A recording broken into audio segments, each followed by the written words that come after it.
हे friends, आज हम eye makeup कर रहे हैं और आज हम सिर्फ टेक्निक के बारे में बात करेंगे। किसी भी ब्रांड के बारे में बात नहीं करेंगे, क्योंकि आजकल जितने भी ब्रांड्स आ रहे हैं मोस्टली सभी बहुत अच्छे होते हैं।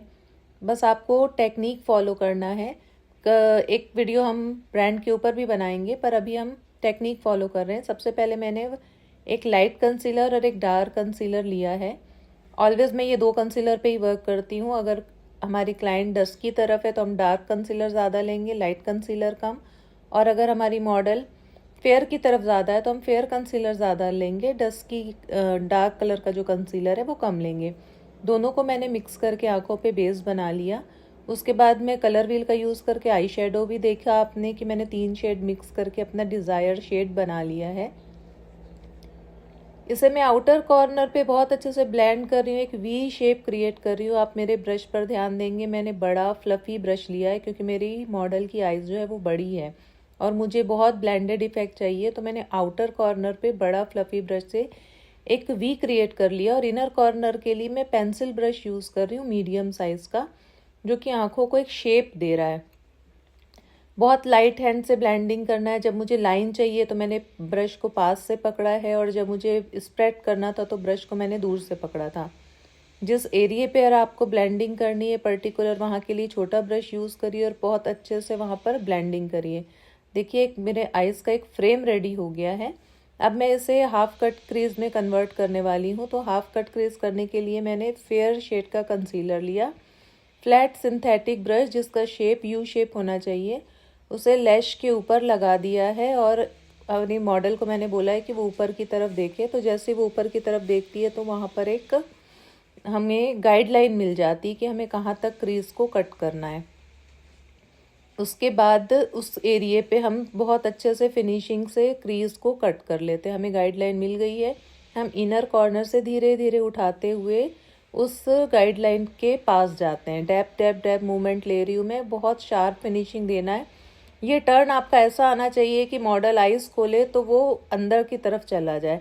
नोज़ की तरफ बिल्कुल भी आपको ये कंसीलर नहीं चढ़ाना है। दूसरी आइज़ पे भी मैं इसी तरीके से कर लेती हूँ। फिर मैंने ब्यूटी ब्लेंडर से उसे बहुत अच्छे से डैप कर लिया है। वो पॉइंट यहाँ दिखाना मिस हो गया, बट आप ब्यूटी ब्लेंडर से उसे बहुत अच्छे से डैप कर लीजिएगा, क्योंकि जो एक्सेस प्रोडक्ट होता है ना वो ब्यूटी ब्लेंडर एब्जॉर्ब कर लेता है। उसके बाद इनर कॉर्नर पे मैं शिमर लगा रही हूँ। कोई भी आई शिमर जो कि आपकी ड्रेस के कॉम्बिनेशन में होना चाहिए। मैंने पाउडर लॉक नहीं किया है क्योंकि शिमर भी एक तरीके का पाउडर ही होता है और मुझे लाइटर शेड चाहिए था और गीले कंसीलर पे बहुत अच्छे से शिमर चिपक जाता है। तो मैंने गीले ही कंसीलर पे शिमर लगा दिया और उसे ब्रश से फिनिशिंग दे रही हूँ। आई बॉल एरिया पे थोड़ा सा पिंक शिमर लगा रही हूँ। इनर एरिया पे मैंने सिल्वर शिमर लगाया था, आई बॉल एरिया पे पिंक शिमर लगा रही हूँ।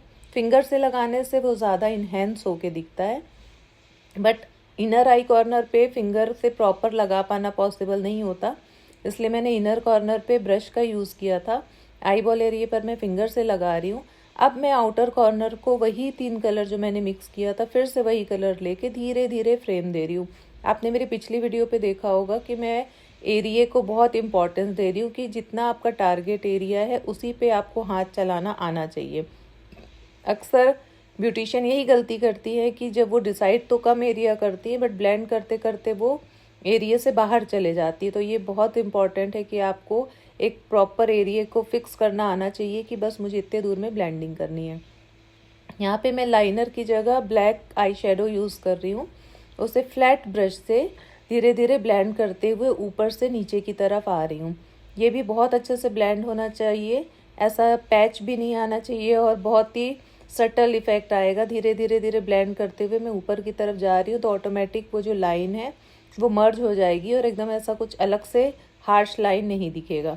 यहाँ पे भी आपको ब्रश का बहुत इंपॉर्टेंट रोल है। मैंने ब्रश को पास से पकड़ा है। जब भी मुझे शार्प लाइन क्रिएट करनी होती है मैं ब्रश को पास से पकड़ती हूँ, और जब ब्रश से मुझे ब्लेंडेड इफेक्ट देना होता है, बिखरा हुआ सा इफेक्ट देना रहता है, तो ब्रश को हम दूर से पकड़ते हैं। और कलर को बिखेरना होता है तो हम जो फ्लफी और राउंड ब्रश का यूज़ करते हैं। अपर लैश लाइन पे ये काजल लगाना बहुत ज़रूरी है। जब भी आप कोई डार्क आइज़ करते हैं तो अक्सर अंदर से वाइट आँख झलकती है तो उसमें आँखों में गहराई नहीं आती। तो मैंने ऊपर वाटर लाइन पे काजल भी लगा लिया है। फिर से मैं देख रही हूँ कहीं पे कोई ब्लेंडर की लाइन तो नहीं दिख रही है, प्रॉपर स्मजिंग हुआ है कि नहीं। अब मैं यहाँ पर बेस बना लेती हूँ। बेस बनाने के बाद में जो आँखों का बचा पार्ट है वो कंप्लीट करूँगी, क्योंकि क्या होता है कि जब हम आँखों पे मेकअप करते हैं तो थोड़ा ना थोड़ा फेस पे गिरता ही है, इसलिए मैं अक्सर आई मेकअप करने के बाद लोअर एरिया छोड़ देती हूँ, फिर उसे प्रॉपर टिश्यू से क्लीन करके फिर मैं आँखों का जो बचा मेकअप है वो करती हूँ। बेस मेरा बन गया है। अब मैंने आईब्रो पहले फिल कर ली, अब मैं मस्कारा लगा रही हूँ। पहले मस्कारा लगाने से मुझसे अक्सर लैशेज़ में फाउंडेशन थोड़ा लग ही जाता है, तो मैं वो चीज़ भी अवॉइड करती हूँ। लास्ट में ही मैं मस्कारा भी लगाती हूँ। इस तरीके से मस्कारा लग जाने के बाद फिर लोअर लैश में भी फिनिशिंग दे देते हैं हम। अगर आपको काजल लगाना है तो काजल लगा सकते हैं, अगर आपको वाटर लाइन पे वाइट काजल लगाना है तो वो लगा लीजिए।